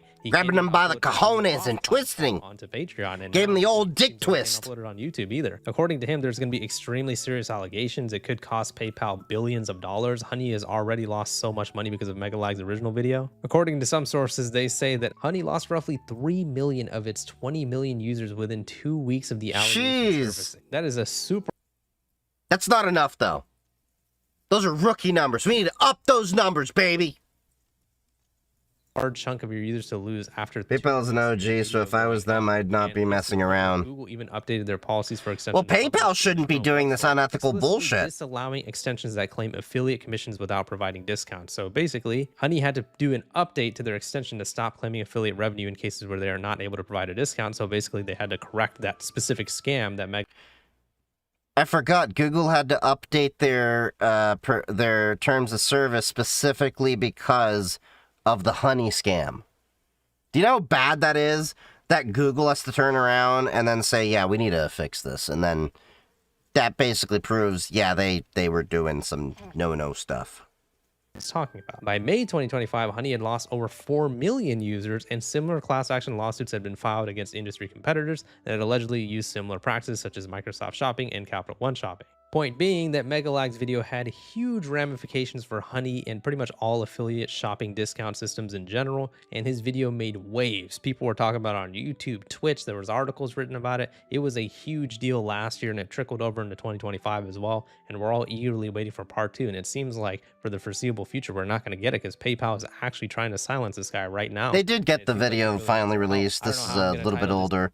I put this video in my list on the 24th, so the video is now out. out. I'm never good at that shit anyways, but I'm gonna have to try to make it a little bit more clickbaity just because I want this video to get a lot of views. I want to try to help this guy out. If we can try to hype this video as well so it becomes undeniable, YouTube can see this, because it seems like this is a situation where this guy is becoming the voiceless. I mean, you know, PayPal is actually trying to silence this guy, so it is our duty as a YouTube community to try to help this guy out. I know it sounds a little bit more dramatic than it needs to be, but it really is, because this guy is literally trying to save everybody from this scam website, this scam application, and they're actually stopping him from doing so. He's just... And this is also a big reason why I am very selective of what companies and brands that I will affiliate myself with. I've been on record saying I've turned down 99% of affiliate opportunities that have come my way. If I actually come out here and say, this post or stream or video, whatever, is brought to you by X brand, that's because I've gone through testing it, using it, liking it myself, established a relationship with the brand that is doing that, and they're also receptive to my feedback. I will not work with a company that tells me, oh, you must do this, and it must have this way, because my point is, you're going to give me the product, I'm going to play with it for a month, I'm going to come back to you probably with some feedback. I want to see that that feedback is receptive, because that's an indicator that if I can't come in as an influencer you're trying to work with to say, hey, these are the problems that I see, here's how you can improve your product so that you can have a better experience for my community that wants to use this product, then what chance are you as the community going to have to influence that product? And that's the big reason why you'll see I've partnered with Doppler, Yubico. I've worked with, quite a few brands, in the past. I can't remember all of them. Another streamer I know always adds the right to slam the product if it sucks clause to contracts. Yeah. If and when I get to that point where I actually start being able to negotiate proper contracts, I'm still small fries compared to a lot of people out there. I'm gonna very well do that. There's a reason why when, I hate on most VPNs, I will say I do like Proton though, because I use Proton, but I use their entire suite. Proton VPN is probably one of the least used products they have in their suite because I only use it when I'm outside the house or when I want to virtually look like I'm from another country to see how a website or something like that will look. But then also, yeah, I mean, we can go on this tangent, but yeah, that was like, I've turned down deals from Opera GX. Opera actually came to me, wanted to throw a couple G's at me to put a video out, just on TikTok at the time, to talk about Opera GX. I sent them back an email politely basically saying, no, your browser sucks, F off, Firefox for life. Of course, now Firefox is doing crappy things that I want to go to Florp or Zen, but the point still stands.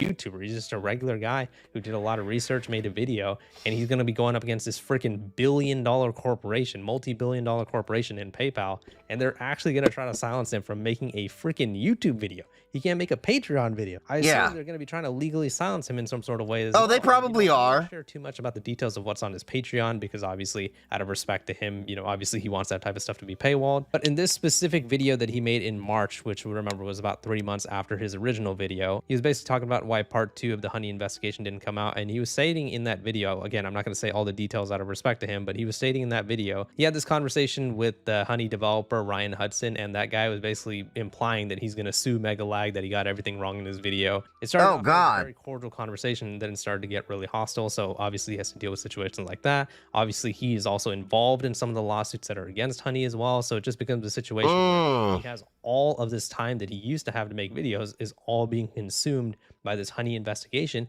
And now, a year plus I can only imagine how much time is being done to the legal side of things. It isn't even able to make it onto YouTube or Patreon. So this is really, really shitty, man. I really want to try to help this guy out in any way that I can. And again, I know some people are going to be like, using for streaming and Lens. Something that has to be said.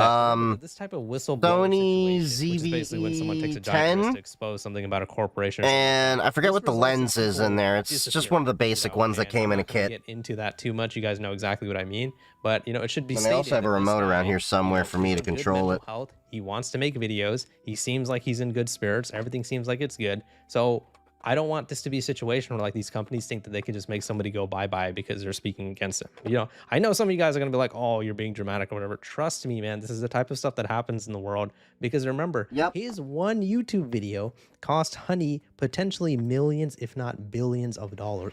I'd say it's probably in the hundreds of millions, if not billions. Seen the same way because of his video. And remember, it's not like he just made some random allegations without any proof. Oh yeah, the camera. This is an extremely well-researched video where he did control it remotely. Different tests. He was looking at website affiliate links. He was just checking everything. No problem, Kata. And it became a situation where all of these different YouTubers got his back. And none of them were saying, oh, he's faking this or whatever, or this seems like it's not that well researched. Everybody was commending him and saying, what a good job that you did.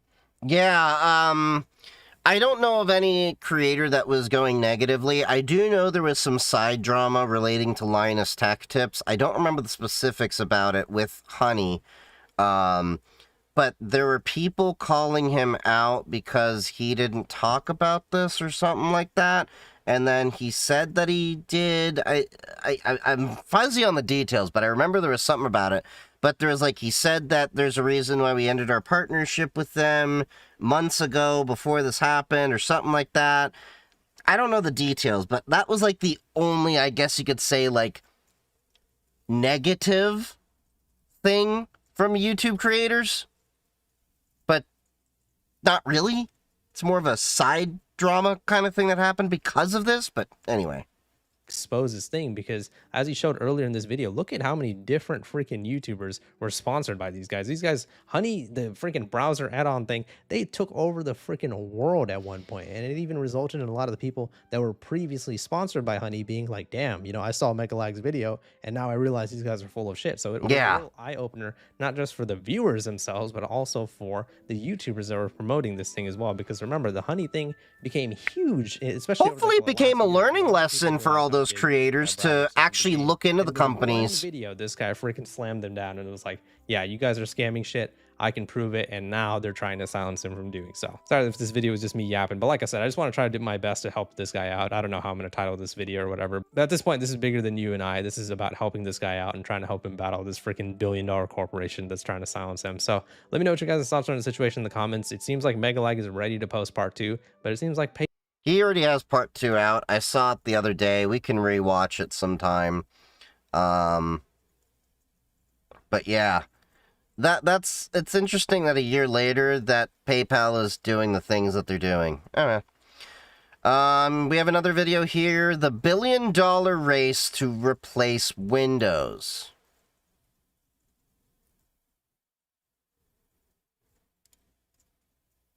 This is from Tech Alter.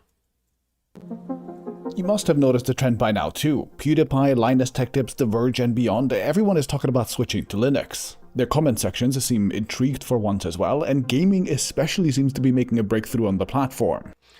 I just want to call this out. I was here before it was cool. Okay? This is like me growing up with anime. I got bullied and picked on for liking anime in middle school and high school, and now it's cool. And then years ago, I remember people were in my comments like, dude, stop trying to make Linux a thing. Linux is never going to become a thing. Gaming on Linux, is not that great, and like people were like trying to shame me for wanting to use Linux and get away from the Microsoft monopoly and encourage more people to look at it. And now it's such a mainstream thing that people are openly considering moving to it. It blows my mind. Just how quickly that tone shifted. But yeah, and it's going to be interesting to see what the future holds entirely. But I just wanted to say, it does in a way kind of upset me that, like, I'm looked at as a nerd and, wasting my time and just, trying to, be this guy that's annoying and made fun of for things that now become commonplace. It happened with anime. It happened with, Linux and home labbing. Like people were doing that back in the day too, but not to the extent that, a lot of us are now. It is what it is. But anyway. The year of the Linux desktop is kind of a meme that we've dismissed for a long time, but especially for gaming, it seems like we're actually at a tipping point now. So I got a Steam Deck that is running SteamOS, which is Linux-based, and I also installed Linux on a Lenovo Hold on. Gotta make sure that's back up. Legion Go S, and also on a gaming laptop called the Legion 7 to see what the excitement was all about. And as you know me, I care about the business and the strategic decisions that lead to the rise of a new technology at least as much as I care about the user experience itself, so I had to dig into that too, which for gaming on Linux turned out to be a real surprise. I've been gaming on Linux for like Disclaimer, one of my viewers actually lent me his Steam Deck, thanks Jan. Almost the Legion machines were sent to me by Lenovo. very close to 20 years I've been gaming on Linux before Proton was a thing. My sponsor for the video is Nebula and no one else. So the first instinct I had when I heard about people talking about the rise of Linux gaming was to check whether such a thing was actually happening or if all of this was just talk. Now, getting hard numbers about an operating system where one of the main selling points is that there's no tracking can be a little bit tricky, but we do have a few pointers. First, IDC estimated that the Steam Deck, the kind of poster child of Linux gaming, had sold somewhere in the neighborhood of 4 million devices in the beginning of this year, which by now is probably closer to 5 million. That is definitely not nothing, but compared to other game consoles, it's actually a very modest figure. Next, we have the Steam hardware survey, which tells us all kinds of... I was going to say the Steam hardware survey is actively is the thing that you can look at. Time of writing, Linux made up a bit over 3% of users on Steam. That puts it ahead of macOS with its 2% share, but once again far behind Windows.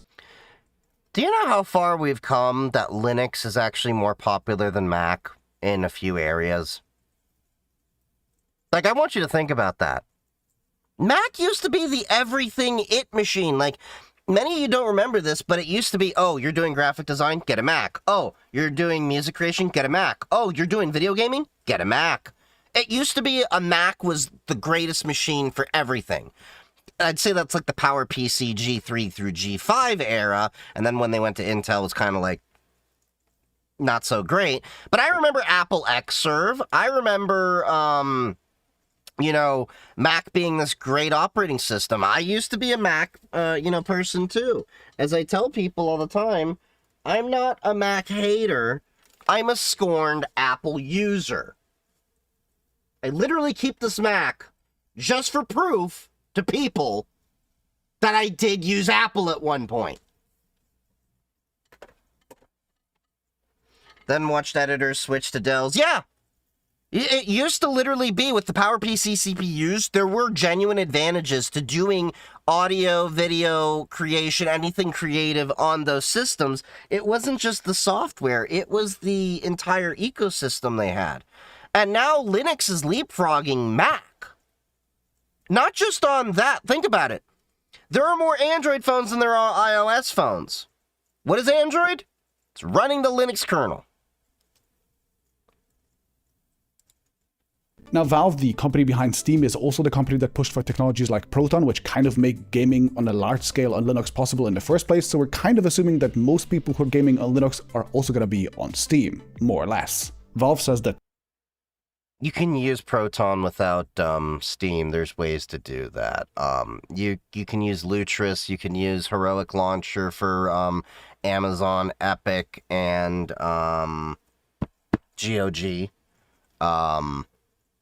There's also Bottles for similar reasons as Lutris. I'm trying to think, is there another one? I think it's Steam, Lutris, Bottles, and Heroic Launcher. Yeah, okay. Has about 30 to 40 million concurrent users depending on the time of the day, and 3.2% of that would be about 1.3 million concurrent Linux users at peak. Now, most that's kind of mind-blowing to think about when you put that in numbers. Users, and that would mean that in total, there'd be around 6 to 7 million people who use Steam on Linux. Now, is that a lot? Honestly, not really, but there are some good news. GamingOnLinux.com put the Steam figures into a historic timeline, which allows us to see the... I'd still say that's a lot because, people tend to say, hey, there's like Macs everywhere. And if Mac doesn't have that large of a market share, even just going off the, Steam hardware survey, Mac does not have a large market share. By far, there are definitely more Windows computers out there. I think that should tell you it is enough to at least start moving the needle where people have to actively be aware there's a good amount of Linux users that may need support for certain tasks. Linux hovered at around 1% for a long time until the Steam Deck released, and then with the release of that, plus the OLED deck, plus also the end of Windows 10, there's been really clear growth, more than tripling the share of Linux in about 3 years. That's definitely something. Then another interesting thing to look at is the actual distribution of Linux users on Steam. You can see that SteamOS, which is of course running on the Steam Deck, is leading the chart for now with about 26%. Now, I would have expected this number to be even higher because I kind of expected the Steam Deck to just be the majority of Linux gaming, but they're clearly not the only one. In the list, we can also see other distros that people use, and I want to point out Bazite at around 5 to 6%. Bazite is a very easy to pick up distro that is designed for this kind of new group of wannabe Linux gaming converts like me, as this is also what I installed on my Legion 7i review unit. Okay. And unlike most, Bazite actually shares their own usage numbers. Also, Pop OS is on that list at about 2%. They claim that they have more than tripled the number of weekly active users from around 13,000 to 46,000 in just the last 8 months. Now again, these are systems that are actually actively using Bazite, not just downloads or whatever, and well, 46,000 pales in comparison to most things in the Windows world. The trend is again pretty clear. Also, Bazite's a pretty new distribution. Downloads are coming from Windows, meaning these are actually people who are actively being converted rather than people who are just distro hopping on. Wow. Like, think about this for a second. If Windows has a lot more users, by far they do, they're using about, give or take, a third of what Windows users are for as small as a Linux user is. Yeah, that's quite a lot.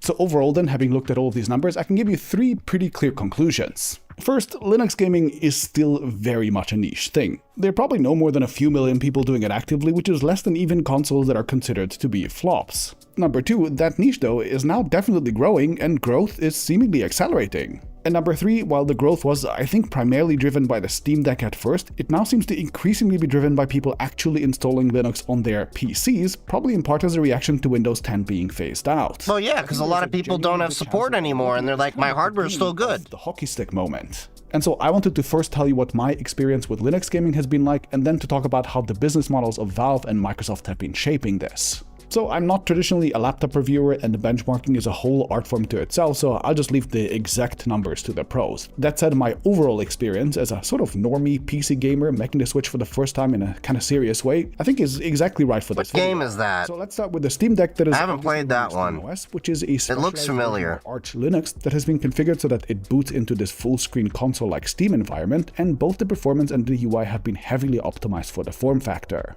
Now in the background, you still have a full Linux desktop that you can switch to if you want to, and this includes also the ability to install regular desktop apps like a full web browser, but also other game libraries for PCs. I installed something called the Heroic Launcher, which let me successfully install my games from We talked about Heroic. Cyberpunk, and also my 2 Heroes of Might and Magic games. Nice! Almost all of the games that you'll encounter on Linux are actually Windows versions that run through some version of Proton, a compatibility layer that is developed primarily by Valve that lets you run the Windows games on Linux instead, and this works remarkably well for the most part. You kind of don't even notice that it's happening. Combined with the fact that many games like Cyberpunk have a specific performance preset that kind of just says Steam Deck, even if I download them from another game store like GOG, and I didn't even realize that. Just works really well out of the box. The Steam Deck is also famous for letting you reliably put it to sleep and to wake it up with the press of a button even mid-game, and so overall what you're left with is a pretty magical... Oh, that's nice! Indeed. People who use the Steam Deck often really seem to like... I didn't know that it could do that, but it doesn't matter too much for me. That said, not everything is optimal on it either. To start with, I've encountered random bugs here, including my controller being mapped badly or not working in a game, or a game launching, for example, with some of its UI being off-screen. Usually you can fix things by tweaking your settings, and there's a site called ProtonDB where other gamers share what Yep, we've talked about ProtonDB a lot. There's a good chance that you have to juggle multiple versions of Proton, handle some short scripts, delete and move around some DLLs, etc. In other words, you have to be willing to tinker. And of course, the biggest catch is that some games, and especially those that lean into heavy online multiplayer game modes, often won't work at all, primarily because they rely on kernel-level anti-cheat software, which Linux just doesn't support. Now, this is basically spy software that is installed along your game with kernel-level access to your machine, and depending on who you ask, it is either designed to detect suspicious behavior. I like how he phrased that way, because that's what he's right. It's basically spyware that you install. And bot software that's installed on your Windows PC, or it's just a gigantic data harvesting conspiracy that evil corporations use to do their evil corporate stuff. You can guess where on that spectrum most Linux users typically fall. I think the answer is probably somewhere in the middle, but either way, the game makers don't seem interested in giving up on it for now, and so games like Fortnite, Battlefield, or League of Legends just refuse to play on Linux with no known path for a solution. I personally don't play any multiplayer games, so for me this is a complete non-issue, but it might be a complete deal breaker for some. Now the Legion... Yeah, I don't really play multiplayer games much. And also Windows, plus even Bazite, so you get a lot of flexibility here. I much prefer the hardware here over the Steam Deck, by the way, and especially the screen, and I tried both Windows and Linux on it, and I think the trade-offs are pretty clear. On the plus side for Windows, it's of course really nice that everything just works. Not some of your games, some of the time, but all of them, plus you also have a Windows PC if you want that too. As a casual gamer, isn't the battery life like a lot worse on the Windows side though? More of a gaming console experience worked mostly fine for now too, while the more sophisticated Xbox full screen experience that launched on the Xbox ROG Ally is coming to this device soon too. This will disable most of the Windows desktop in the background to free up resources, and it should offer a much more console-like gaming experience. Microsoft should have actually had that kind of feature in the desktop all along.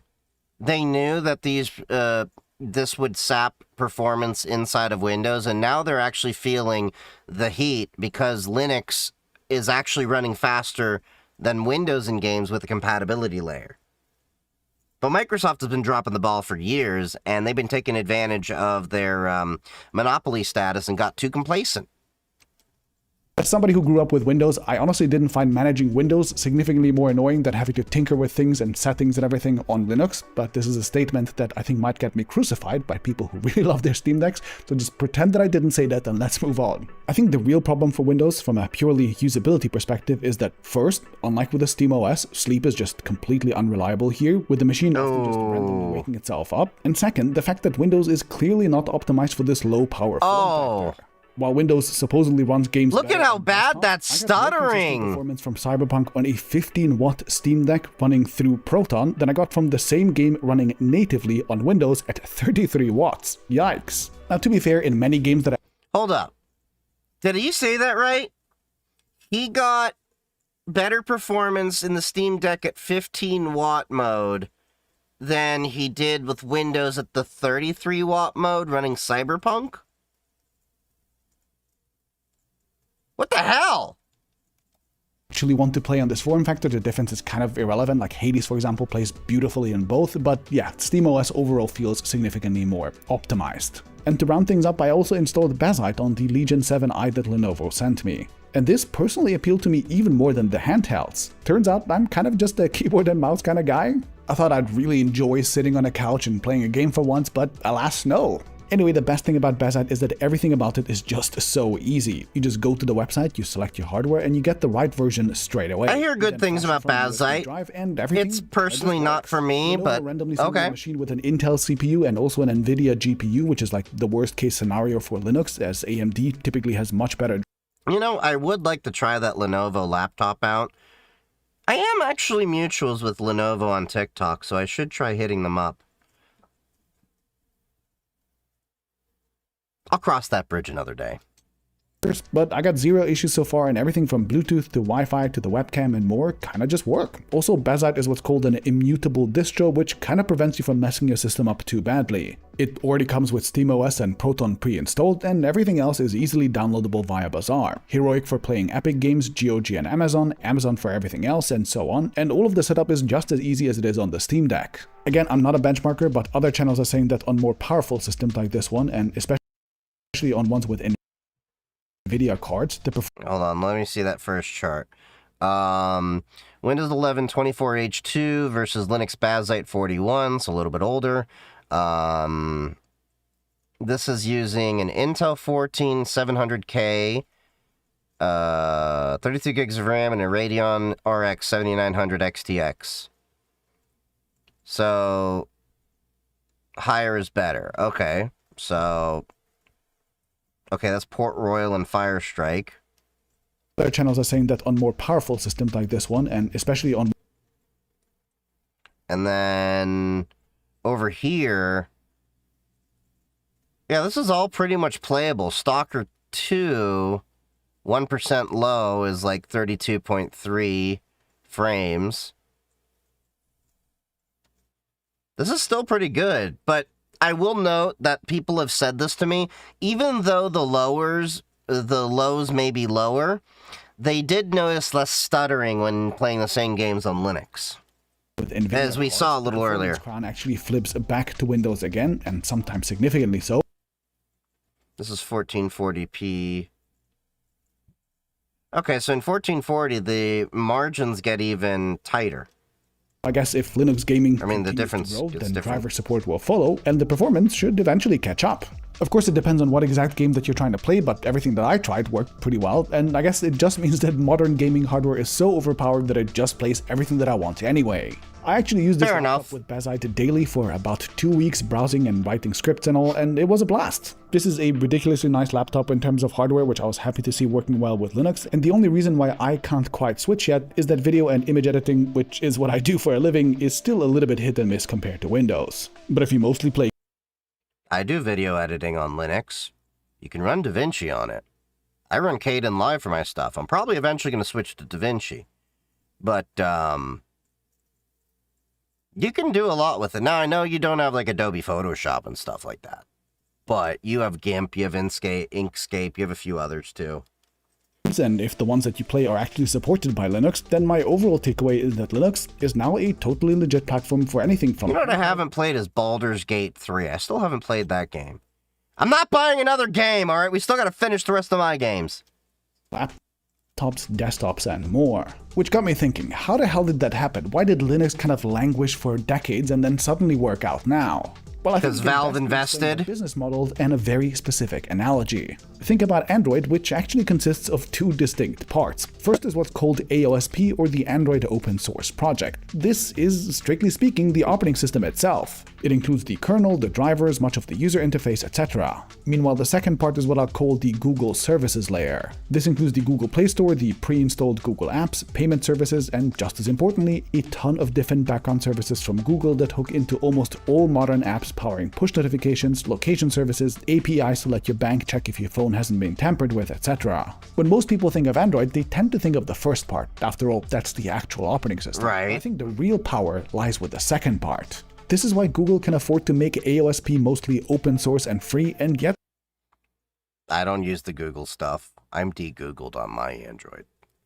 Nobody has successfully built a competitor to them outside of China. Amazon came closest with Fire OS, which was just AOSP with Amazon services on top, but that has hardly been a resounding success. Google makes all of its money through the Google Services layer, it owns the customer and the payment relationships between all of its users and its developers, and the network effect of the ecosystem that it's built is basically unbeatable. If tomorrow Google announced that they swapped out the underlying operating system to something like Fuchsia, like they were planning to, or if Samsung could swap it out for Tizen and somehow still keep the Google Services and the accompanying app ecosystem intact, people would just accept that. You and I might notice because, we're nerds, but most people probably wouldn't even really notice. Like, they mostly just care about their apps and their services, and of course those are intentionally tied to the Google empire, not the Android open source empire. What had I been saying? People use apps, they don't care about operating systems. The average person doesn't care. As long as their app runs, they don't care. Thoughts on Graphene OS versus EOS? Graphene OS is definitely far more hardened. I like it a little bit better from a security standpoint.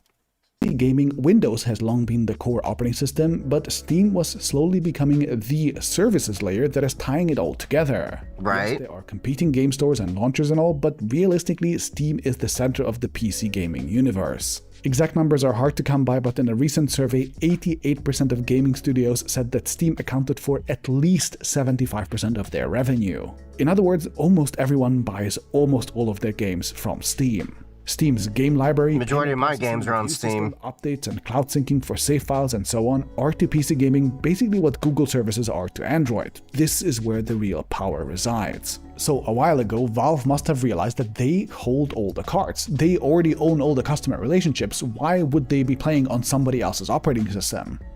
So Valve actually talked about this many years ago when they discussed why they were investing into Proton and stuff.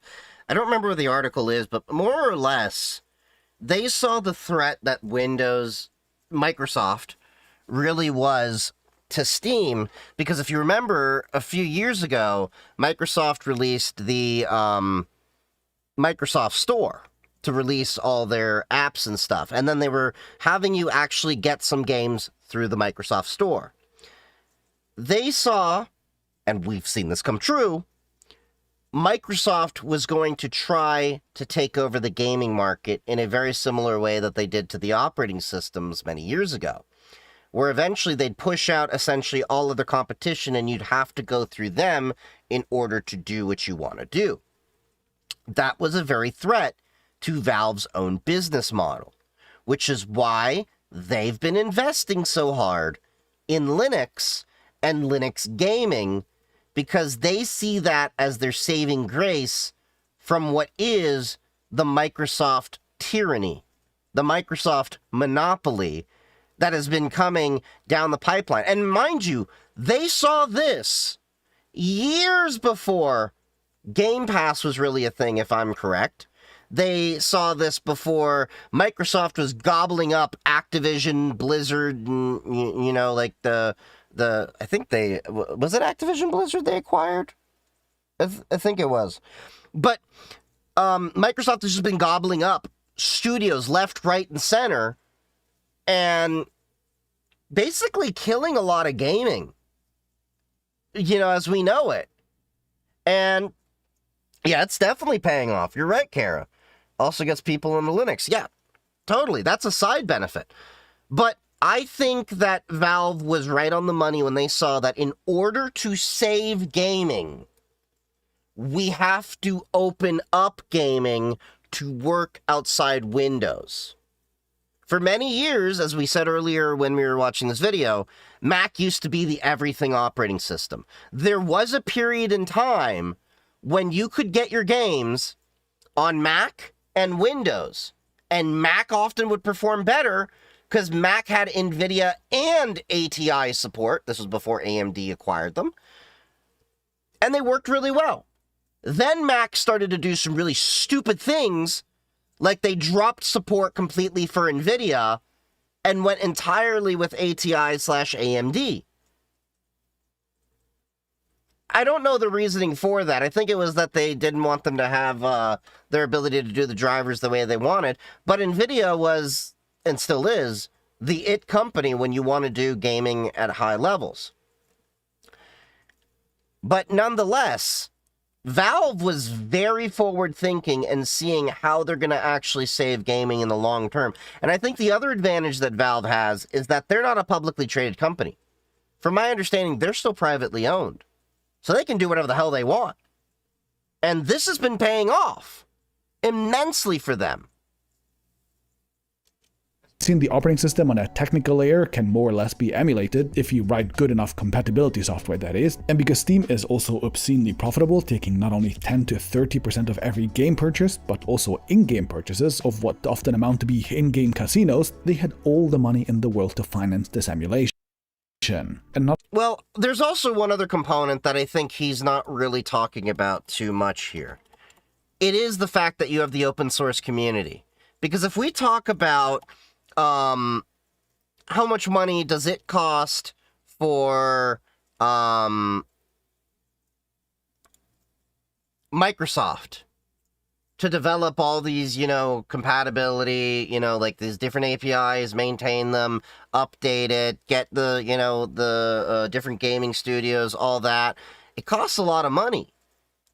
But then Valve sits over here, and they're not the only ones doing this dev work. They open sourced Proton. Look at that. 29,500 people. I don't know why I didn't start it, but I just did. 29,500 people just on GitHub have starred this repository. Okay? Let's go to the issues over here. 4.8K open issues. 4,000 closed ones, roughly. And if we look at this, you can see these are from all different people. The majority of these people aren't even affiliated with Valve. They're gamers on Linux that are like, let's just pick one. Hey, you know, Shogun Total War Collection. Name of the game, you know, all that, symptoms. The game runs really well in Proton Experimental. However, crashing will occur after loading. You know, so you see the community is actually getting involved there. And you can see on some of them, the community is actually chatting. So, like, we'll just pull up, like, several games not launching. Among Us, Dyson Sphere Program, Played Up, Satisfactory, We Were Here. And you can see people are actually contributing in to the conversation. Hey, can you get some logs? Can you give us some more information? Yada, yada, yada. And the community is actually working on this together. Now, I want you to think about, let's just say, for simplicity's sake, they have 1,000 devs on Proton. Just the open source community, 1,000 devs. How much would it cost Microsoft to have that many devs? I don't even think Microsoft has that many devs to focus on one particular component of any operating system. I could be wrong there. But this is why Valve is winning compared to Windows, because Windows can, we're going to start optimizing it to do gaming better.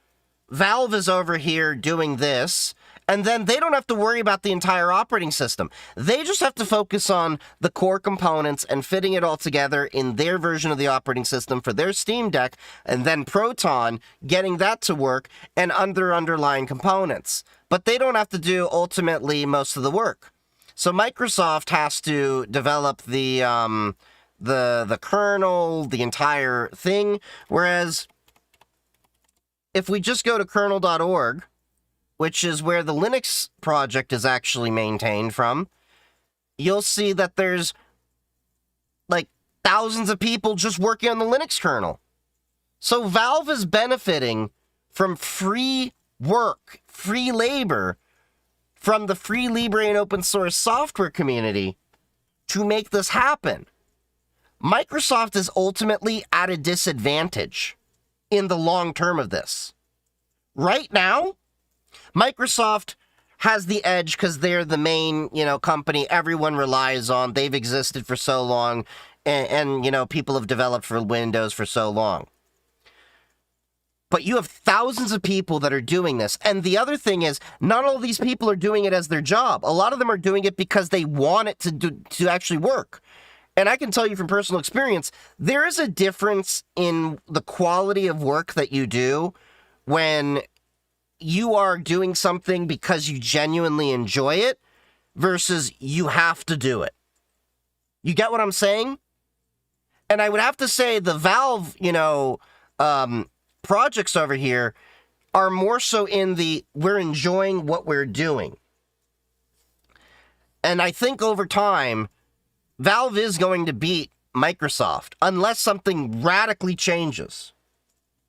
What's a portable gaming console you recommend that's running on Linux and a web browser? I'm late to party. Well, you have the Steam Deck, you have the Lenovo, the ROG or whatever it is. That Lenovo one seems to be working pretty well. So I finally got a YubiKey, but I'm scared to lose it. Can I clone one if I buy a second? No, you don't clone a YubiKey.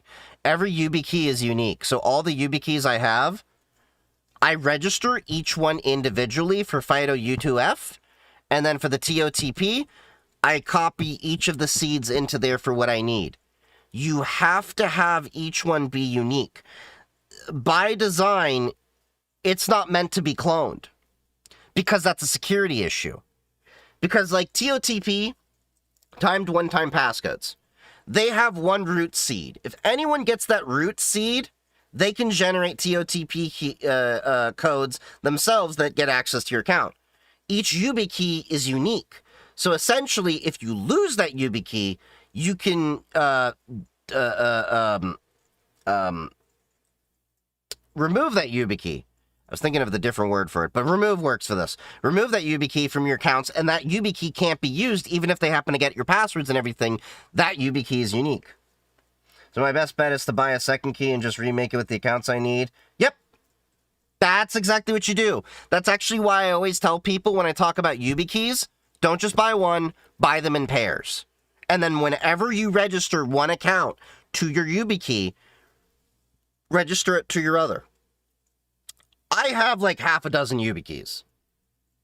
All of them are pretty much mirrored to each other. Some have less TOTP or access to each other, like the YubiKey that's on my Windows PC for the stream box only has access to like Twitch and a few things I'm actually going to use. The YubiKey that I use on the Linux box has the same things as the YubiKey that's on my keychain. You're the reason I got a key and finally got off of Google Authenticator. Well, awesome. Happy hacking. And yeah, stored in a safe space. Is the government responsible for my internet safety kind of the same way they got to keep the highway safe? In a way, yes. So there is, what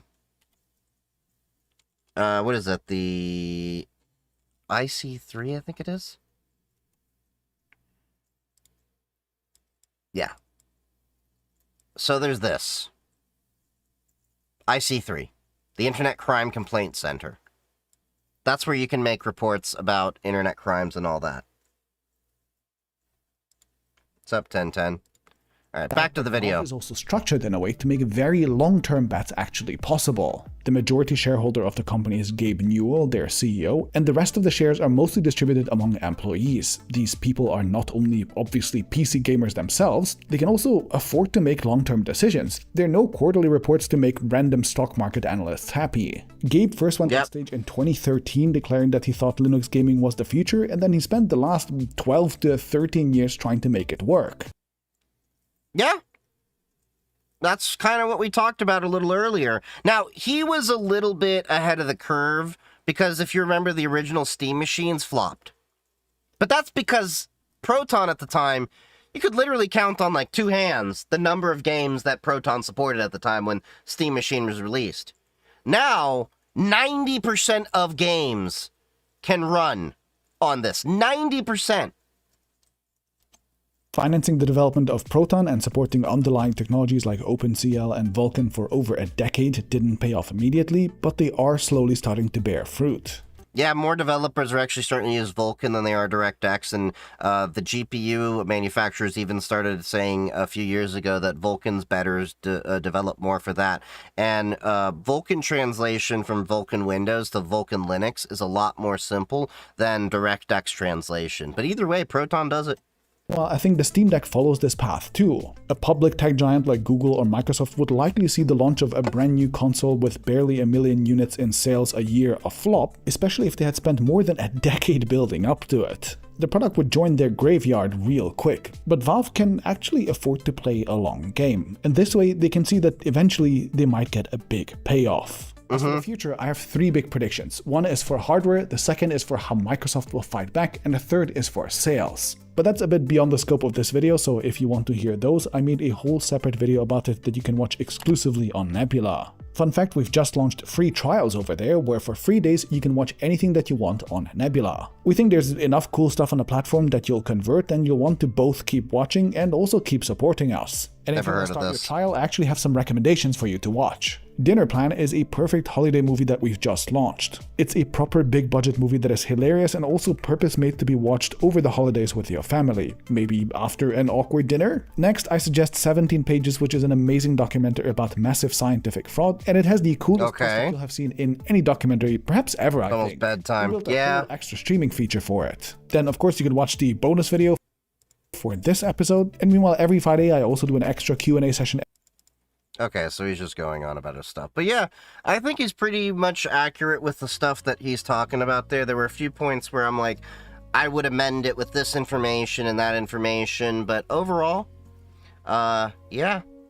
And I'm sorry that I came on stream late today. I was finishing up stuff for me to go back to school to finish up my bachelor's, biting that bullet. So I wanted to get that crossed out. Officially, I start classes January 1st. It's an online thing. Big deal. But anyway, I am planning to be back on stream tomorrow. Even though Wednesday is our next scheduled stream day. Tomorrow will either be we go through more content or we're going to do a gaming on Linux night. We'll figure it out tomorrow. But we will also be on Wednesday night, and then New Year's Day, after I do some cleaning around the house and stuff like that, I plan to be on stream as well. So, yeah. And then I'll have the schedule probably a little bit altered as I start going back to school. I'll have that all figured out. So if you haven't already, make sure to join the Discord and the Matrix servers, as well as all of my socials. The links are in the bio for all of you. I have a little over 1,000 people in the Discord server. It's a nice little community. We have the Matrix server as well, so you have a decentralized chat server that if, you know, Discord ever goes tits up, that is my server. We also have, I'm also on Blue Sky, Mastodon, Twitch, Kick, YouTube, making YouTube videos. I have some more YouTube videos I need to record and release. Actually, I think I have 2 videos that I need to finish editing and all that. That'll be happening very soon, so I'll be back on making more content very soon. But yeah, streams regular, but until tomorrow probably. But love you all. Stay safe. And as always, happy hacking. If you're on Twitch, stick around for the raid. Otherwise, I will see you all tomorrow. Tomorrow. I love you. You're only a day away.